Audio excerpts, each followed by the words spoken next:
किसानों का दिल पूरी तरह जीतने की तैयारी में सरकार। किसानों को मिल सकता है कर्ज माफी का पैकेज। नुकसान की अंतिम रिपोर्ट आने का इंतजार। सीएनबीसी आवाज की एक्सक्लूसिव खबर। इससे पहले किसानों को प्रधानमंत्री ने दिया तोहफा। बेमौसम बारिश से हुए नुकसान पर 1.5 गुना ज्यादा मुआवजा। सिर्फ 33% नुकसान पर भी किसान होंगे मुआवजे के हकदार। किसान का वो जो 50% के नुकसान वाला जो दायरा था उसको बदल करके 33% भी अगर नुकसान हुआ है तो भी वो किसान हकदार बनेगा। किसानों के साथ साथ छोटे कारोबारियों को भी मिला तोहफा। प्रधानमंत्री नरेंद्र मोदी ने किया मुद्रा बैंक का उद्घाटन। छोटे कारोबारियों को मिलेगा 50,000 से 10 लाख तक का कर्ज। भूमि अधिग्रहण बिल पर सरकार किसी तरह के समझौते के लिए तैयार नहीं। वित्त मंत्री अरुण जेटली ने कहा, भूमि बिल तय करेगा देश की तरक्की की दिशा। आज शेयर बाजार में जोश दिखा। सेंसेक्स 191 पॉइंट चढ़कर बंद। निफ्टी भी 8,700 के ऊपर रहने में कामयाब। मिड कैप आधे % से ज्यादा चढ़ा, लेकिन दबाव में रहा बैंक निफ्टी। आरबीआई की फटकार के बाद बैंकों में कर्ज सस्ता करने की होड़। आज एक्सिस बैंक ने भी घटाई दरें। बेस रेट में 0.20% की कटौती। महिला डायरेक्टर नियुक्त नहीं करने वाली कंपनियों पर लगेगा 50,000 रुपए का जुर्माना। सेबी ने जारी किए नियम। तय सीमा के बाहर हर रोज 1,000 रुपए का फाइन। और ऑयल सेक्टर की दिग्गज रॉयल डच शेल ने किया बड़े सौदे का ऐलान। अपने कंपेटिटर बीजी ग्रुप को खरीदेगी शेल। कैश और स्टॉक में हुई डील।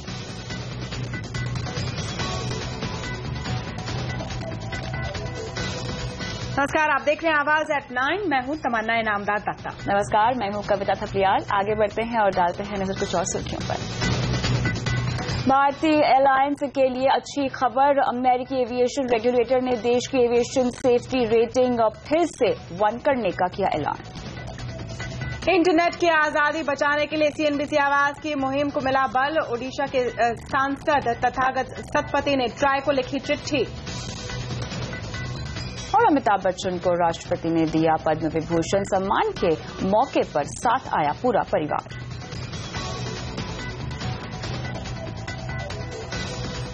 पूरा पैक्ड शो है आज आवाज एट 9 पर, लेकिन शुरू करेंगे एक बहुत बड़ी एक्सक्लूसिव खबर के साथ। सरकार पूरी तरह किसानों का दिल जीतने की तैयारी में है। बेमौसम बारिश से होने वाले नुकसान को अगर और ज्यादा निकला वो फिगर, तो सरकार किसानों को और बड़ी राहत देने पर विचार कर सकती है। सीएनबीसी आवाज को मिली एक्सक्लूसिव जानकारी के मुताबिक सरकार प्रभावित किसानों का कर्ज माफ करने पर विचार कर सकती है। इस बारे में ज्यादा डिटेल के लिए बात करते हैं हमारे ब्यूरो चीफ लक्ष्मण रॉय से। लक्ष्मण, सरकार किसानों को और क्या राहत देने पर विचार कर रही है, और इसको क्या ऐसा देखा जाए कि जमीन अधिग्रहण बिल पर किसान विरोधी की खराब पब्लिसिटी के बाद सरकार अब किसानों का दिल जीतने की पूरी कोशिश में लगी है?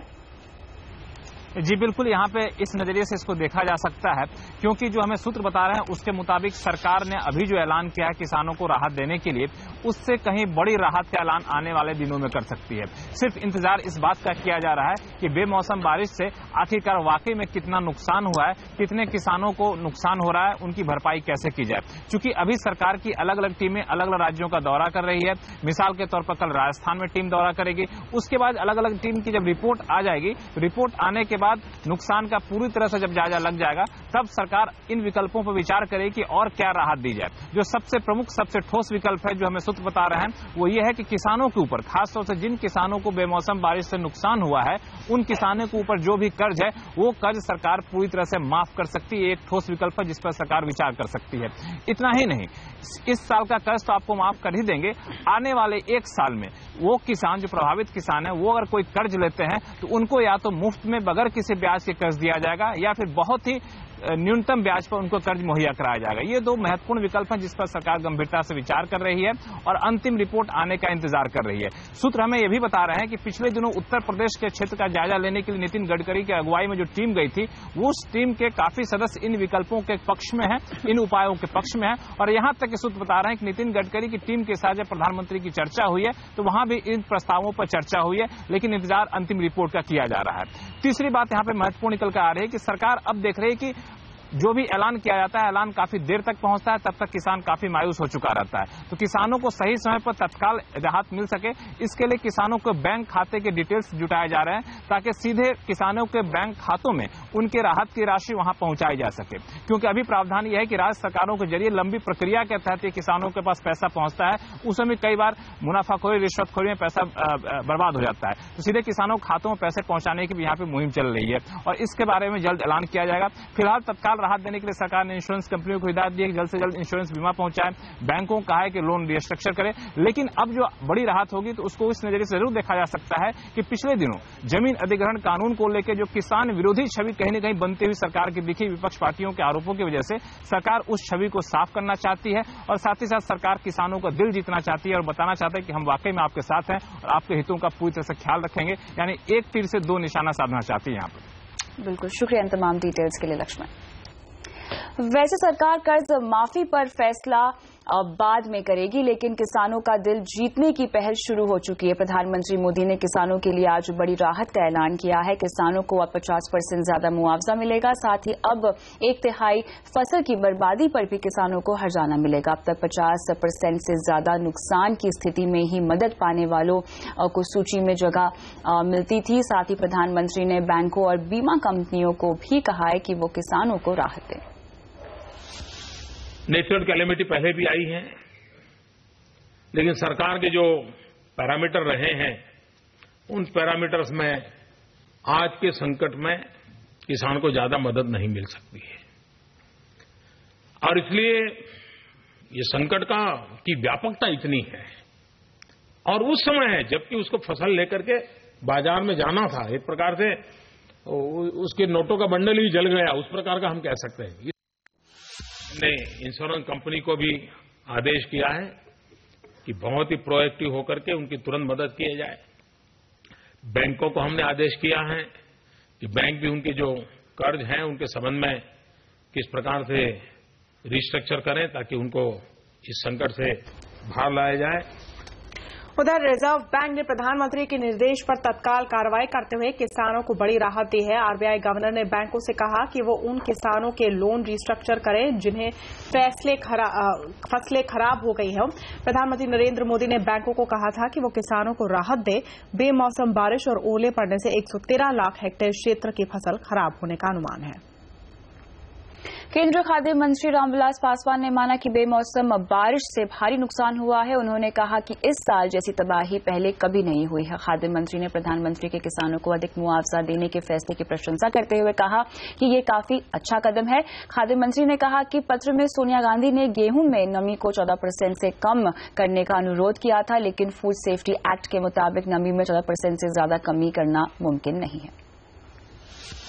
जहां तक नमी का मामला है, वो जो food safety and standard act है तो उसके मुताबिक उनका फिक्स्ड है 14%, क्योंकि 14% से भी कम हम नहीं कर सकते हैं। वो कम करेंगे तो कंजम्पशन के लिए जो है सो वो उचित नहीं होगा। जेडीयू नेता शरद यादव ने कहा कि प्रभावित किसानों को तुरंत मुआवजा मिलना चाहिए। उन्होंने कहा कि इसके लिए सभी दलों की बैठक बुलानी चाहिए और मुआवजे की राशि पर फैसला तुरंत होना चाहिए। ये चिंता जता रही है और स्केल लगा रही है कि पहले 70% या 50% या 33%। करेगा कौन? कब करोगे? पिछले साल का तो इस बार मुआवजा मिल रहा। सवाल है कि सीधा उनको सीधा कैसे उनके हाथ में जाएगा, इसके लिए ऑल पार्टी मीटिंग बुलाएं। किसान जागृति मंच के प्रेसिडेंट सुधीर पवार का मानना है कि बेशक प्रधानमंत्री का ये एक अच्छा कदम है, हालांकि नुकसान का आकलन अगर मैन्युअली होगा तो जरूरतमंदों तक इसका फायदा पहुंचने में संदेह है। ऐसे में सरकार को टेक्नोलॉजी का सहारा लेना चाहिए। नहीं, ये राहत तो स्वागत योग्य है कि यदि ये 33% तो उतना ही मुआवजा देंगे जितना 50% से है और इससे कई चीजों पर अंतर आएगा। लेकिन मेरा तो शुरू से ये मेरा मानना है कि जहां भी आदमी का निर्णय होता है, सब्जेक्टिविटी होती है 33% और 50% की, वहां पर किसान का नुकसान होना स्वाभाविक है। तो हम इसे एक टेक्निक के बेस पे चुनी करते, जैसा हमारे पास इमेजरी का एक टेक्निक अवेलेबल है या सैटेलाइट इमेजिंग अवेलेबल है।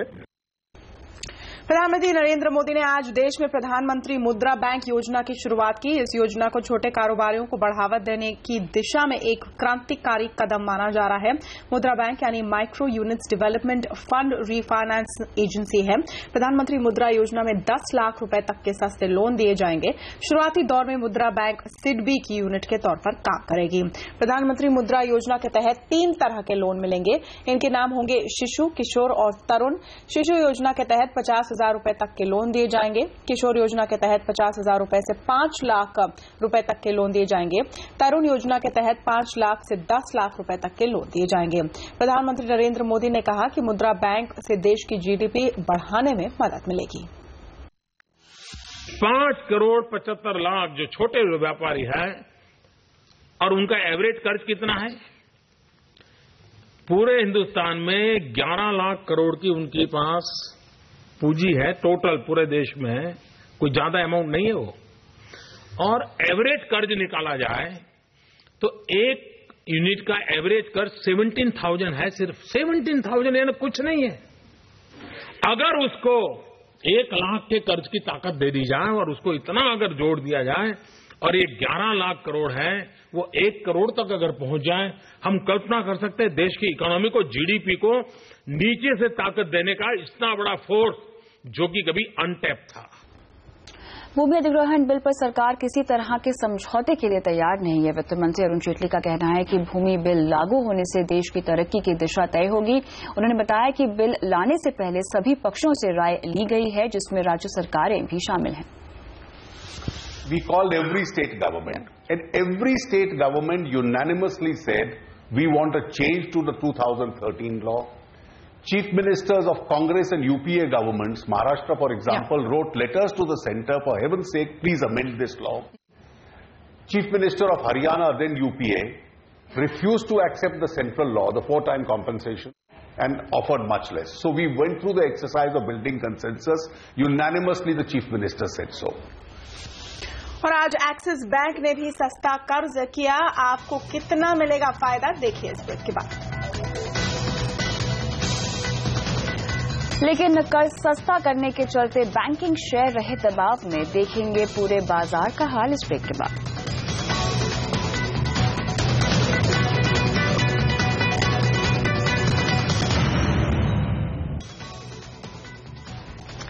सेबी लिस्टेड कंपनियों में महिला डायरेक्टर्स की नियुक्ति नहीं कर पाने वाली कंपनियों के खिलाफ जुर्माने का स्ट्रक्चर तय कर दिया है। सेबी के मुताबिक बोर्ड में महिला डायरेक्टर नहीं होने पर कम से कम 50,000 जुर्माना लगेगा। अगर कोई कंपनी 1 जुलाई से 30 सितंबर के बीच महिला डायरेक्टर की नियुक्ति करती है तो उसे 50,000 रुपए के अलावा हर रोज 1,000 रुपए का जुर्माना देना होगा। लेकिन 1 अक्टूबर के बाद नियुक्ति के मामलों में 1,42,000 रुपए के जुर्माने के साथ हर रोज 5,000 रुपए का जुर्माना लगेगा। करीब 180 कंपनियों ने बोर्ड में महिला डायरेक्टर नियुक्त नहीं किए हैं। इसमें 32 सरकारी कंपनियां हैं।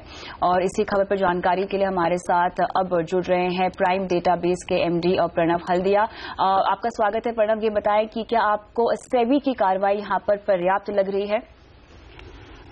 जैसे मैंने अभी कहा था दैट ये अच्छी बात है कि सेबी ने एक्शन लिया है। जो अमाउंट है वो ज्यादा है या बड़ा है उस पर इतना नहीं जाना चाहिए, but it is good to see कि उन्होंने एक्शन लिया है जिन कंपनीज ने कंप्लाई नहीं करा था। बिल्कुल। तो यहाँ पर जिस तरह से आपको लगता है कि ये पर्याप्त है, तो अगर नहीं है तो इनकेस और कितना जुर्माना बढ़ना चाहिए अगर कंप्लाई नहीं करेंगी कंपनियां इसके बावजूद भी? देखिए, जैसे मैं कहता आ रहा हूँ दैट ये जो रिक्वायरमेंट सेबी की थी ये बहुत बेसिक रिक्वायरमेंट थी, बस एक महिला को अपने बोर्ड पे लाने की। जी। उससे ज्यादा कुछ क्वालिफिकेशंस और कुछ भी ज्यादा सेबी ने प्रिस्क्राइब नहीं करा था। तो मेरा मानना है कि अगले 3 महीने में आप देखेंगे कि ज्यादातर से ज्यादातर कंपनियां कंप्लाई कर लेंगी। बिल्कुल। और शायद उनको जितना देर लगाएंगी कंप्लायंस में उतना उनको और पिंच होगा। वैसे जो मैक्सिमम लिमिट है सेबी की जुर्माना लगाने की वो 25 करोड़ रुपए है। तो सेबी चाहे तो पूरा बल लगा सकती है इस चीज पर। बहुत बहुत शुक्रिया प्रणव हमसे बात करने के लिए। और आपकी जेब से जुड़ी खबर अब, आरबीआई गवर्नर की फटकार और CNBC आवाज की मुहिम के बाद बैंकों के लोन सस्ते होने लगे हैं।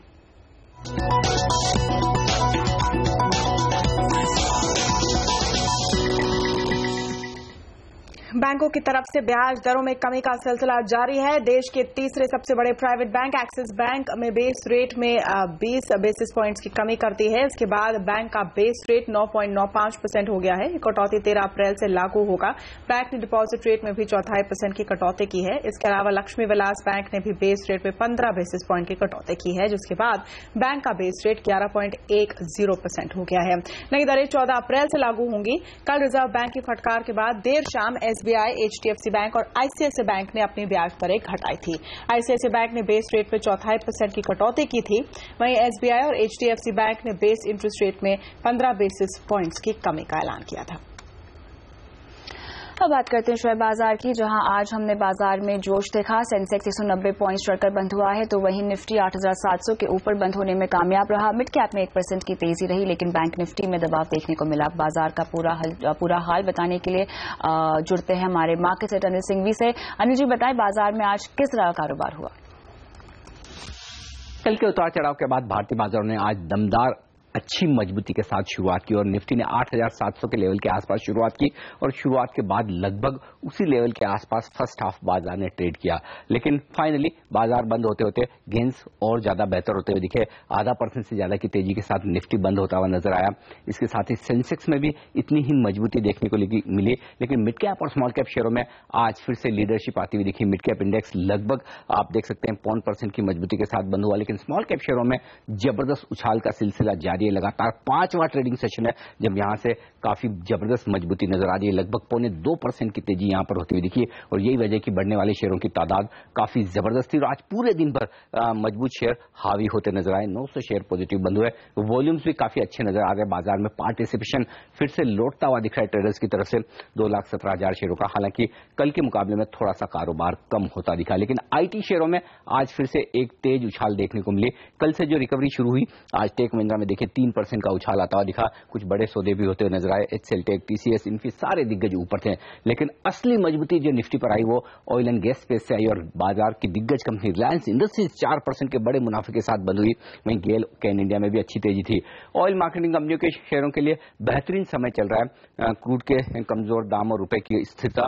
एचपी, बीपी, आईओसी में देखिए 4% तक के गेंस आए। वहीं एफएमसीजी स्टॉक्स में ITC, United Spirits, Emami, Marico जैसे शेयरों में 4% तक की तेजी बनती दिखी। रियल्टी शेयर जो कल कमजोर थे आज कुछ रिकवर करने की कोशिश करते हुए दिखे।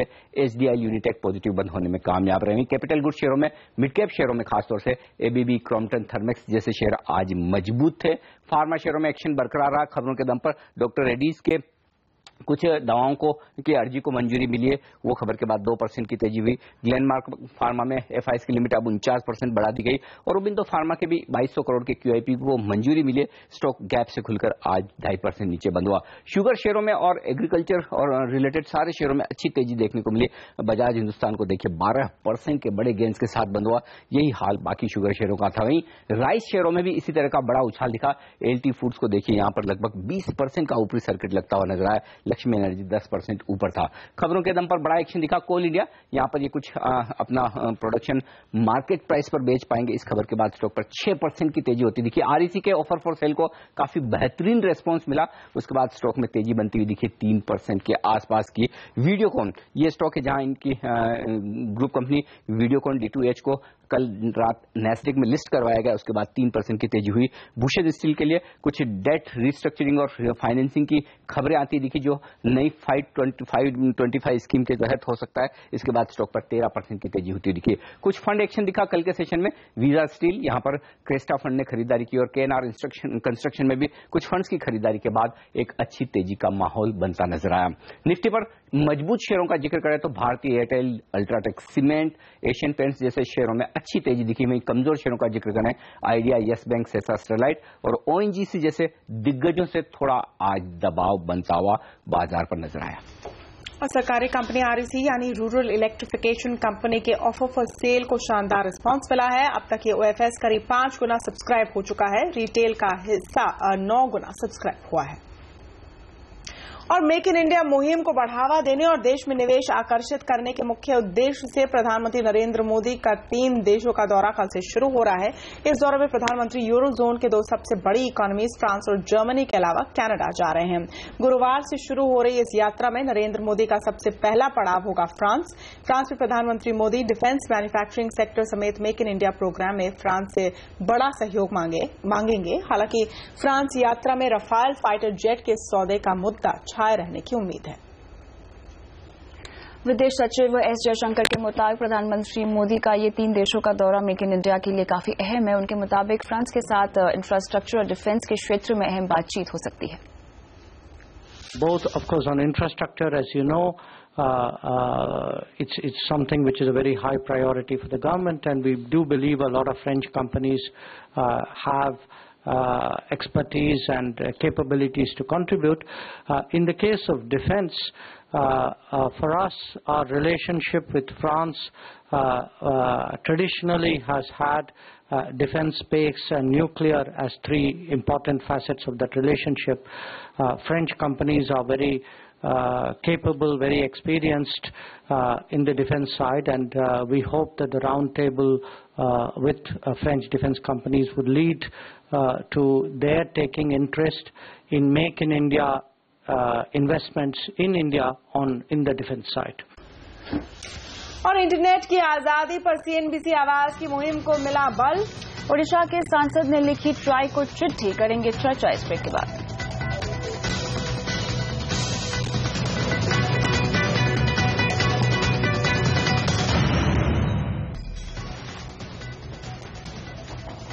सीएनबीसी आवाज की साइबर स्वराज बचाओ मुहिम को ओडिशा सांसद तथागत सतपथी से बल मिला है। सतपथी ने ट्राई चेयरमैन राहुल खुल्लड़ को चिट्ठी लिखकर इंटरनेट आजादी बचाए रखने की अपील की है। सीएनबीसी आवाज ने साइबर स्वराज या नेट न्यूट्रलिटी को लेकर बड़े विवाद को उजागर किया है, जिसमें मोबाइल कंपनियां अलग अलग सेवाओं के लिए ज्यादा पैसे लेने की योजना बना रही है। निजी डील करके खास ऐप्स को अहमियत देने की कोशिश भी की जा रही है, जो आपके इंटरनेट आजादी पर सीधा हमला है। और हमारे सहयोगी अभिषेक तेलंग हमारे साथ जुड़े हैं, जो इस पूरे कैंपेन के बारे में समझाएंगे। अभिषेक, ये कैंपेन की शुरुआत कैसे हुई है और सीएनबीसी आवाज की क्या भागीदारी हुई है इसमें अब तक? देखिए, बड़ा मुद्दा तो इसलिए बन गया है क्योंकि ये आपके हमारे हम सबकी लाइफ के साथ जुड़ा हुआ है रोजमर्रा की, क्योंकि इंटरनेट हम लोगों की लाइफ का अब एक ऐसा हिस्सा हो गया है जिसे हटाया बिल्कुल भी नहीं जा सकता। एक्चुअली मीडियानामा नाम की वेबसाइट के संपादक जो निखिल पहवा हैं, उन्होंने एक अपना आर्टिकल लिखा था जिसमें यह बताया गया था कि इंटरनेट पर हमारी जो आजादी है उसके ऊपर खतरा हो रहा है, क्योंकि एयरटेल और फ्लिपकार्ट के बीच में एक ऐसी गुपचुप में डील हुई है जिसके कारण से एयरटेल जीरो नाम का एक प्लान या एक पैक लेकर आया जा रहा है, जिसमें फ्लिपकार्ट को एयरटेल के नेटवर्क के ऊपर खास तौर पर जिसे कहा जाए एक्स्ट्रा स्पेशल ट्रीटमेंट दिया जाएगा। उसके ऊपर कोई एक्स्ट्रा डेटा चार्जेस नहीं लगाए जाएंगे, जिसके कारण से ये एक तरीके का पक्षपात शुरू होने की खबरें आने लग गई थी। इस चीज को लेकर जो नेट न्यूट्रलिटी है, इसको लेकर सीएनबीसी आवाज ने इस खबर को पकड़ा, इस मुद्दे को उठाया, और साथ में कल हमने एक बहुत बड़ा शो इस नेट न्यूट्रलिटी के ऊपर किया जिसको काफी अच्छा रिस्पांस मिला। और ये नेट न्यूट्रलिटी के मुद्दे के ऊपर इतनी बड़ी खबर हो गई है कि इसे हेडलाइंस पर कई अखबारों ने उठाया, और इनफैक्ट इकोनॉमिक टाइम्स जो देश का बहुत बड़ा अखबार है, उसने आज अपने संपादकीय में भी नेट न्यूट्रलिटी के इस मुद्दे को अपने एडिटोरियल में जोड़ा। बिल्कुल। अभिषेक, अब ये समझाएं कि सीएनबीसी आवाज की मुहिम को सोशल मीडिया पर आखिर कैसा रिस्पांस मिल रहा है? देखिए, नेट न्यूट्रलिटी के मुद्दे पर सोशल मीडिया या कहें इंटरनेट पर लोग खुलकर अपना विरोध जाहिर कर रहे हैं। इसी मुद्दे के ऊपर पिछले 24 घंटे में हमारे पास 2500 से ज्यादा ट्वीट्स आए, जिसमें से लगभग 70% ट्वीट्स इसके विरोध में थे। कल हमने सीएनबीसी आवाज पर भी इस मुद्दे पर खास शो किया था, उसको भी काफी जबरदस्त रिस्पॉन्स मिला। लोगों को शो ना सिर्फ पसंद आया, बल्कि सोशल मीडिया पर भी उस शो के बारे में काफी चर्चा हुई। लोगों ने कहा कि किस तरीके की बात हुई हुई, हमारे गेस्ट के बीच में जो एक COI के गेस्ट थे और दूसरे महेश मूर्ति थे उनके बीच में कैसी तकरार हुई, उसके बारे में सोशल मीडिया पर बहुत हल्ला मचा है। बाय द वे, अगर आप लोगों ने शो मिस कर दिया हो किसी ने, तो CNBC आवाज के YouTube चैनल पर जाकर उस शो को आप दोबारा भी देख सकते हैं। इसके अलावा शो के बाद हमने ट्विटर पर भी इसी मुद्दे पर सवाल पूछा कि इंटरनेट की आजादी पर हो रहे इस हमले को अगर कोई नया हिंदी जुमला दिया जा सकता है तो वो क्या होगा, और इसके जवाब में लोगों ने ट्विटर पर अपनी राय खुलकर रखी। कुछ लोगों ने इसे इंटरनेट नौटंकी कहा, तो किसी ने इंटरनेट की नाकाबंदी, कई लोग इसे जालसाजी कह रहे थे, तो कईयों के हिसाब से ये किसी नेट जमींदारी से कम नहीं था। कईयों ने तो इसे नेट डकैती भी कह डाला, पर सबसे ज्यादा लोगों ने जो टेलीकॉम प्रोवाइडर्स की इसे हफ्ता वसूली कहा। कुछ सबसे ऐप टर्म लग रहा है फिलहाल हफ्ता वसूली। और अभिषेक, हम हमारे दर्शकों को भी बता दें कि पॉपुलर डिमांड से जो हमने कार्यक्रम किया था नेट न्यूट्रलिटी या साइबर स्वराज पर, हम इसे आप देख सकते हैं 10 बजे।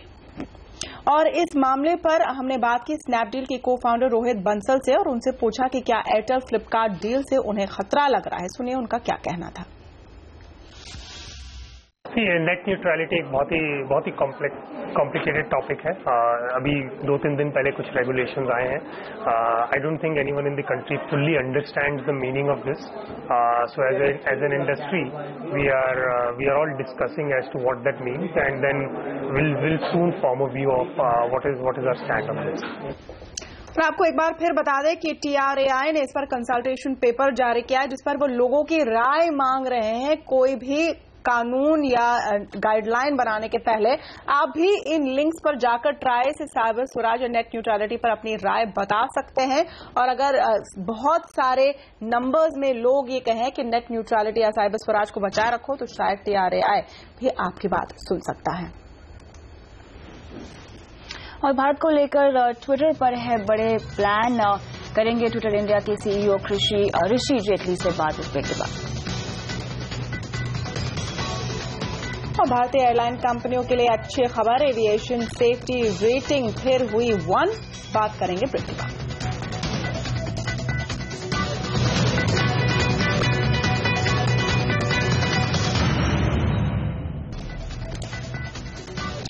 भारत में ट्विटर की कामयाबी का आलम यह है कि इन दिनों कोई भी बहस ट्विटर के बिना अधूरी लगती है।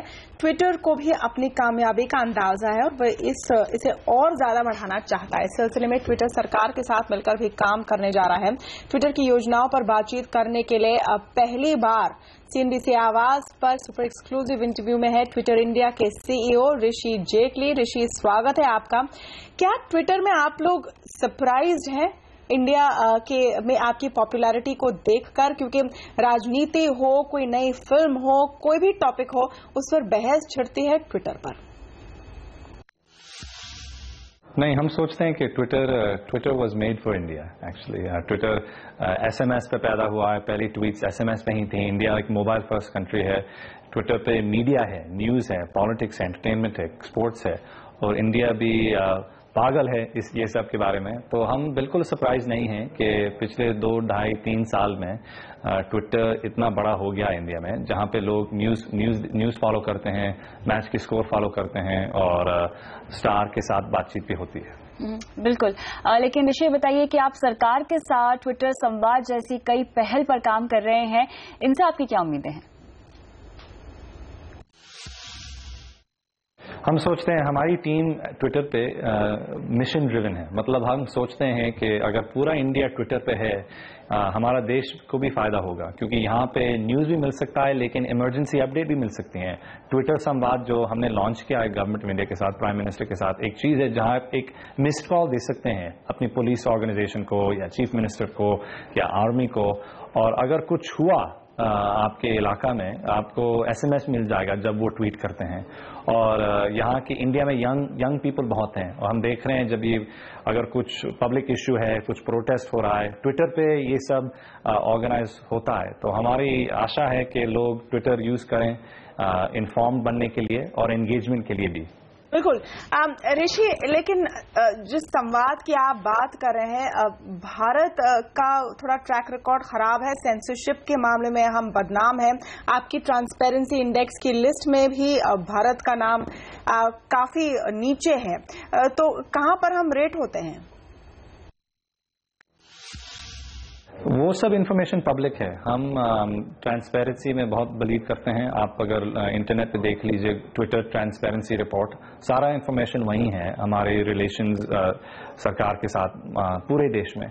लेकिन हमारी वैल्यू स्टैंड पॉइंट से हम यूजर्स के बारे में ज्यादा सोच करते हैं और ये भी सोचते हैं कि जहां पे हमारा ऑपरेशन है वहां के लोकल लॉ तो हमको भी फॉलो करने हैं, लेकिन हम हर बार हम यूजर के बारे में भी सोचते हैं और हम कहते हैं ट्विटर में defend and respect the users voice देना चाहते हैं हर आदमी और इंडिया में को ये चांस कि आप ट्विटर पे कुछ भी कह सकते हैं, लेकिन लॉ के अंदर। जी, लेकिन आप भारत में और खासकर गैर अंग्रेजी भाषी लोगों के बीच अपनी पहुंच बढ़ाने के लिए क्या करने जा रहे हैं? देखिए, हमारा मिशन इंडिया में है कि हम सारे लोग इंडिया में हर रोज ट्विटर खोलें न्यूज के लिए जो भी, और इसके वजह से हमने एक कंपनी भी अक्वायर किया है बेंगलोर में जो ट्विटर एसएमएस और ट्विटर मिस्ड कॉल दिखाएगा मार्केट को।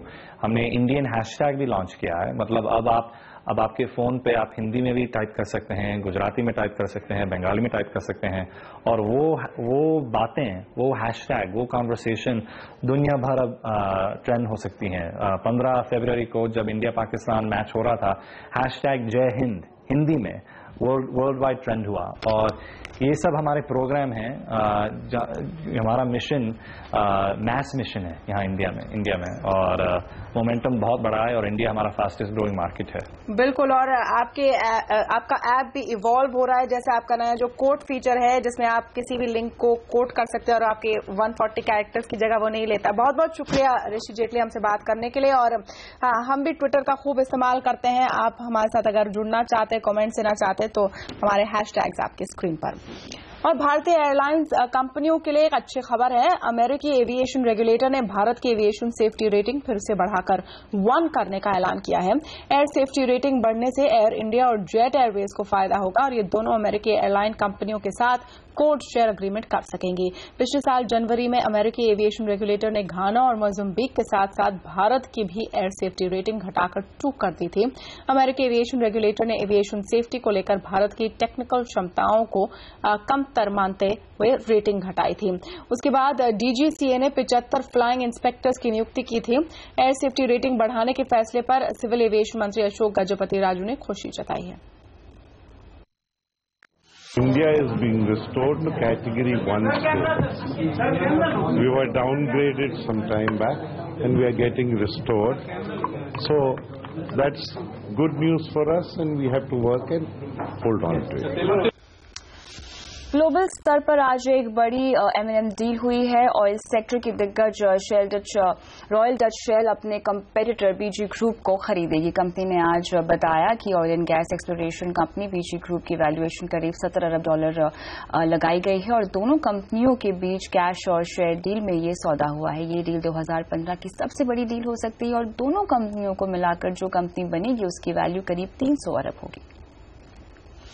It's a company that we admire for the strength of its portfolio in integrated gas, so LNG, and in deep water. And these are actually the areas where we are very, very strong as Shell as well. So it makes a lot of sense to put the two companies together and really accelerate dramatically the financial growth strategy of Shell, and at the same time also de-risk the development of BG. और Snapdeal ने सबसे बड़ी online mobile recharge और utility payment company free charge को खरीद लिया है। Company cash और स्टॉक में फ्री चार्ज में मेजॉरिटी हिस्सेदारी खरीद रही है। हालांकि कंपनी ने डील की रकम का ऐलान नहीं किया है, लेकिन सूत्रों के मुताबिक डील $40 करोड़ यानी करीब 2400 करोड़ रुपए की हो सकती है।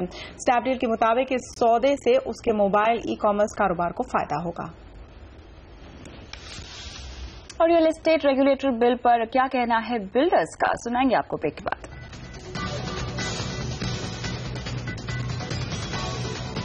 और हाइब्रिड और इलेक्ट्रिक व्हीकल्स के लिए क्या है सरकार की योजनाएं, ये भी देखिए आगे।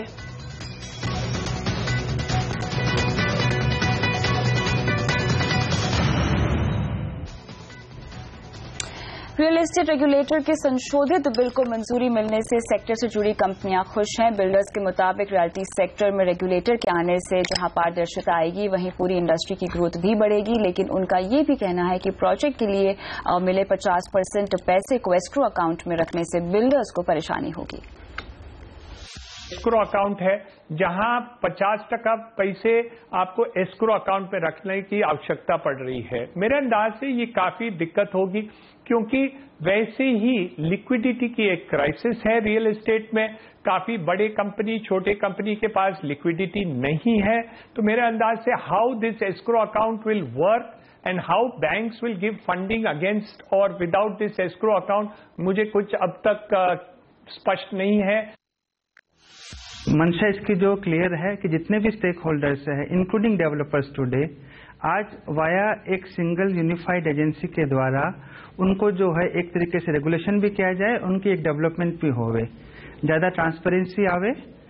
पैसे की जहां तक बात आती है ऑलरेडी इसके अंदर में 70% से जो घटाकर 50% या उससे कम कर दिया गया है। और मेरा तो मानना है पर्सनल लेवल के अंदर में हमारी इंडस्ट्रियल बॉडी जो है क्रेडाई उनका भी सपोर्ट रहेगा, नरेटको का भी सपोर्ट रहेगा। और आने वाले समय के अंदर में जो है इस तरह के रेगुलेशन एक्ट से हम तो मानते हैं कि इस इंडस्ट्री की ग्रोथ जो है काफी हद तक ऊंची जाएगी। और वीडियोकॉन D2H की नैस्डैक में लिस्टिंग हो गई है। कंपनी ने इस इशू के जरिए 2000 करोड़ रुपए जुटा लिए हैं। कंपनी के चेयरमैन वेणुगोपाल धूत का कहना है कि कंपनी इस पैसे का उपयोग नए ग्राहक जोड़ने और टेक्नोलॉजी डेवलपमेंट के लिए करेगी। ये जो पैसा आया है इसमें तो हम अभी नया कस्टमर लेंगे और इसका उपयोग जो है वो अलग अलग तरह से होगा। कुछ हमारे पास छोटा मोटा लोन है वो वापस दे देंगे। और दूसरी बात यह है कि काफी नए कस्टमर आएंगे, उनके लिए कैपिटल कॉस्ट लगेगी और सिस्टम में सब जगह इम्प्रूवमेंट होगा। इंटरनेट और जो नए नए टेक्निक्स आ रहे हैं वो टेक्निक्स के लिए हमारे पास ऑलरेडी टेक्नोलॉजी है। आपको पता ही है कि Indian technologies are based in the world और यहाँ पे वो सस्ते में मिलते हैं, तो उनको यहाँ पे लेके हम टेक्नोलॉजी डेवलप करेंगे। सरकार चाहती है कि 2020 तक 60 से 70 लाख इलेक्ट्रिक और हाइब्रिड वाहन देश की सड़कों पर हो। इसके लिए इलेक्ट्रिक मोबिलिटी मिशन प्लान के तहत भारी उद्योग मंत्रालय ने एक नई स्कीम फेम इंडिया शुरू की है। इसके तहत मंत्रालय इलेक्ट्रिक वाहन खरीदने वालों को सब्सिडी देगी। शहरों को प्रदूषण मुक्त करने के लिए सरकार तेजी से देश में इलेक्ट्रिक वाहनों की संख्या बढ़ाना चाहती है। इसके लिए भारी उद्योग मंत्रालय ने फेम इंडिया यानी faster adoption and manufacturing of electric vehicle scheme शुरू की है। इस स्कीम के तहत सरकार इलेक्ट्रिक और हाइब्रिड वाहन खरीदने वालों को इंसेंटिव देगी। स्कीम के मुताबिक 2 पहिया खरीदने वालों को 1800 से 22,000 रुपए, मोटरसाइकिल खरीदने वालों को 3500 से 29,000 रुपए, 3 व्हीलर खरीदने वालों को 3300 से 61,000 रुपए, कार खरीदने वालों को 11,000 से 1,38,000 रुपए, हल्के कमर्शियल वाहन पर 17,000 से 1,87,000 रुपए और बस खरीदने पर 30 लाख से 66 लाख रुपए नगद छूट मिलेगी। ये छूट इलेक्ट्रिक हाइब्रिड वाहनों की एक शोरूम कीमत पर लागू होगी। फेम इंडिया स्कीम 1 अप्रैल से लागू मानी जाएगी। ये जो योजना है इसके तहत 2 पहिए जो व्हीकल्स है, 3 पहिए की है, 4 पहिए की है, सभी को इंसेंटिव दिया जाएगा, सब्सिडी दी जाएगी। वो अलग अलग स्तर पर होगी, जिसका प्रोडक्शन कॉस्ट जितना होगा उसके ऊपर वो डिपेंड करेगी। लगभग 1/3 सब्सिडी दी जाएगी। इलेक्ट्रिक वाहनों पर दी जा रही इस छूट के बदले सरकार वाहन बनाने वाली कंपनियों को हर महीने होने वाली बिक्री के आधार पर इंसेंटिव का भुगतान करेगी। फिलहाल इलेक्ट्रिक मोबिलिटी मिशन प्लान के लिए वित्त मंत्रालय ने करीब 800 करोड़ रुपए भारी उद्योग मंत्रालय को आवंटित किए हैं। साथ ही बजट में भी 75 करोड़ रुपए का अतिरिक्त प्रावधान किया गया है। स्कीम के तहत इस रकम में से 500 करोड़ रुपए इंसेंटिव के तौर पर और 30 करोड़ रुपए शहरों में चार्जिंग सुविधा लगाने, 60 करोड़ रुपए रिचार्ज डेवलपमेंट, 200 करोड़ रुपए टेक्नोलॉजी प्लेटफॉर्म पर अगले 2 साल में खर्च होंगे। मंत्रालय के मुताबिक शुरू में 10 लाख से ज्यादा आबादी वाले शहरों और उत्तर पूर्व राज्यों के शहरों में फेम इंडिया स्कीम लागू की जा रही है। बाद में इसका विस्तार पूरे देश में किया जाएगा। Atul Mishra, Delhi. National green tribunal की दिल्ली में 10 साल पुरानी डीजल गाड़ियों पर प्रतिबंध लगाने के फैसले का असर बड़े स्तर पर दिख सकता है। इसमें न सिर्फ ट्रांसपोर्ट सेक्टर पर बल्कि कमर्शियल व्हीकल ड्राइवरों के जीवन पर भी बड़ा असर पड़ेगा। हालांकि अभी एक बड़ा सवाल तो ये है कि क्या इस फैसले को लागू कर पाना आसान होगा।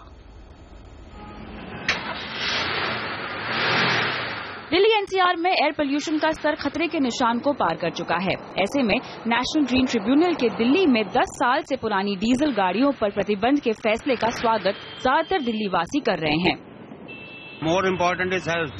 I think that's the right step what government is thinking about. This is a good move because the pollution in Delhi is at its peak. लेकिन हर कोई खुश हो ऐसा नहीं है। विकी बावेजा डीजल कार के मालिक हैं और उनका मानना है कि सरकार को इस तरह के प्रतिबंध लगाने के बजाय गाड़ियों की मेंटेनेंस पर ध्यान देना चाहिए। My car is more than 6 years old and there will be no resale value of my car. दूसरी ओर इस फैसले को लागू करना इतना आसान भी नहीं होगा। दिल्ली में करीब 6 लाख रजिस्टर्ड डीजल वाहन हैं, जिनमें 86,000 कमर्शियल व्हीकल्स हैं। शहर में 10 साल पुरानी डीजल गाड़ियों की तादाद 1,18,773 है, जिनमें कमर्शियल गाड़ियां 34,659 हैं। It would be thousands of crores of rupees that would be lost because these are the assets of the people. सबसे बड़ी समस्या रोजी रोटी की रहेगी, क्योंकि हम किसकी गाड़ी चलाएंगे और हमारे पीछे 5-6 आदमी और परिवार है, उनका गुजारा कैसे होगा। ट्रांसपोर्ट एसोसिएशन एनजीटी के इस फैसले के खिलाफ कोर्ट जाने की तैयारी कर रहा है। दिल्ली में डीजल वाहनों का हिस्सा कुल वाहनों का 45% है। Centre for science and environment के मुताबिक एक डीजल कार से 4 पेट्रोल कारों के बराबर प्रदूषण होता है। WHO के मुताबिक डीजल जलने से निकलने वाला धुआं जहरीला होता है और उसमें सल्फर भी ज्यादा होता है। ऐसे में हो सकता है कि डीजल कारों पर प्रतिबंध से पर्यावरण की मदद हो, लेकिन इस फैसले को लागू करना प्रशासन के लिए बड़ी चुनौती होगी। मीनाक्षी उप्रेती, दिल्ली। इधर टाटा मोटर्स के ईडी रवि पिश्रोरी का कहना है कि ग्रीन ट्रिब्यूनल के फैसले से प्रदूषण नियंत्रित करने और फ्यूल एफिशिएंसी बढ़ाने में आसानी होगी। उन्होंने ये भी कहा कि इस कदम से कमर्शियल व्हीकल की बिक्री पर खास असर नहीं पड़ेगा। हमारे एस्टिमेट से more than half the vehicles in use are more than 10 years old or more than 15 years old. So in a way it is welcome that this is probably the first move by somebody to recognize the fact that vehicles beyond a certain time should be retired, and to that extent it is welcome, not so much from the auto company standpoint but more from the purpose of improving fuel efficiency and improving emission norms. और अमिताभ को राष्ट्रपति ने दिया पद्म विभूषण। राष्ट्रपति भवन पहुंचा पूरा परिवार। बताएंगे आपको पूरी खबर ब्रेक के बाद।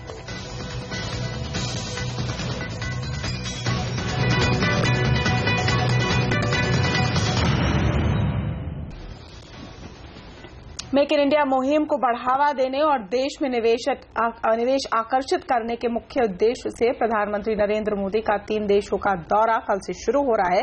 इस दौरे में प्रधानमंत्री यूरो जोन के 2 सबसे बड़ी इकोनॉमीज फ्रांस और जर्मनी के अलावा कनाडा जा रहे हैं। गुरुवार से शुरू हो रही इस यात्रा में नरेंद्र मोदी का सबसे पहला पड़ाव होगा फ्रांस। क्या एजेंडा होगा, पेरिस से बता रहे हमारे सहयोगी संजय सूरी। तो सरकारी नेता, बिजनेस नेता तैयारी में है प्राइम मिनिस्टर मोदी के आने पर। बृहस्पति की शाम को मोदी साहब यहां पेरिस पहुंचेंगे और उससे पहले एक दोनों देशों के बिजनेस लीडर्स की बैठक होगी और वहां पर तय करेंगे कि कौन से ऐसे क्षेत्र हैं जिसमें कारोबार की बढ़ोतरी हो पाए। उसके बाद लीडर्स की मीटिंग होगी, उसके बाद एक लीडर्स के यहां बैंक्वेट होगा। प्रधानमंत्री टुलूज जाएंगे जहां एयरबस फैक्ट्री है और टुलूज को एक स्मार्ट सिटी कहा जाता है, तो प्रधानमंत्री खुद देखेंगे कि टुलूज में क्या खासियत है जो भारत के शहर भी अपना पाए। जो पहले वर्ल्ड वॉर में जो इंडियन सोल्जर्स की मृत्यु हुई थी उनके मेमोरियल पर भी मोदी जी जाएंगे और वहां पर प्रार्थना करेंगे, उनके लिए उनका धन्यवाद करेंगे जो उन्होंने सबके लिए एक फायदा, एक लेगेसी सौंपी है। तो काफी रंगीन और काफी महत्वपूर्ण समय होगा, काफी गंभीर बातें भी होंगी। तो आगे क्या होने जा रहा है, हमारे साथ बने रहिए, आपको बताते रहेंगे। पेरिस में संजय सूरी।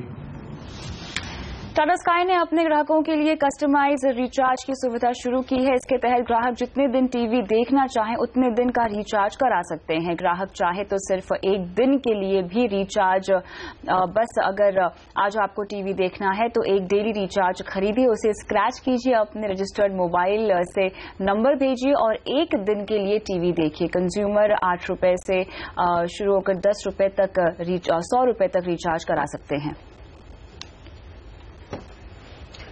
मशहूर लेखिका शोभा डे को मल्टीप्लेक्स में प्राइम टाइम में मराठी फिल्म दिखाने के फैसले का विरोध करना महंगा पड़ गया है। महाराष्ट्र सरकार के इस फैसले पर ट्विटर पर उनका बयान शिवसेना को इतना नागवार गुजरा कि वो विधानसभा में शोभा डे के खिलाफ विशेष अधिकार हनन का प्रस्ताव लेकर आ गई। कल महाराष्ट्र सरकार ने राज्य के सभी मल्टीप्लेक्स को आदेश दिया कि वो शाम 6 से रात 9 बजे के शो में मराठी फिल्में जरूर चलाएं। सरकार के इस कदम को अपने ट्वीट में शोभा ने दादागिरी बताया था। शोभा डे की इस ट्वीट से नाराज संस्कृति मंत्री विनोद तावड़े ने उन्हें नसीहत दी कि वो ट्वीट करने की बजाय उनके पास आकर बातचीत करें। और आज सदी के महानायक अमिताभ बच्चन को पद्म विभूषण सम्मान दिया गया। आपको बता दें कि 72 साल के बिग बी को इससे पहले पद्मश्री और पद्म भूषण पुरस्कार भी मिल चुके हैं। ये पुरस्कार फिल्म जगत में उनके महत्वपूर्ण योगदान के लिए दिया गया है। अमिताभ बच्चन को पद्म सम्मान की घोषणा पहले ही हो चुकी थी, लेकिन सम्मान आज दिया गया। इस मौके पर पूरा बच्चन परिवार राष्ट्रपति भवन में मौजूद था।